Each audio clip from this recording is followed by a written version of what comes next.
আলাইকুম। এসে কৃষি ফার্ম থেকে আমি আলামিন বলছিলাম। আজকে আমি যে বিষয়টা নিয়ে আলোচনা করব সেটা হলো কলার বাগান। আমার কলার বাগান আমি এসেছি, দেখছি কিছু গাছ, দেখেন কিছু গাছ কলা বের হয়েছে, অর্থাৎ ফুলে গেছে, আমাদের আঞ্চলিক ভাষায় ফুলে গেছে। তো এই গাছগুলো আসলে এই গতবার লাগানো সে গাছগুলো আসলে প্রচণ্ড খরায় গাছ ভালো হয় নাই।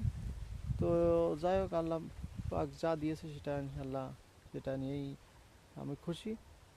তো এখন দেখেন কলা গাছে কি দিলে কলা কলা মোটা হবে এবং কলার গ্রোথ ভালো হবে, সেই বিষয়টা আমাকে জানাবেন।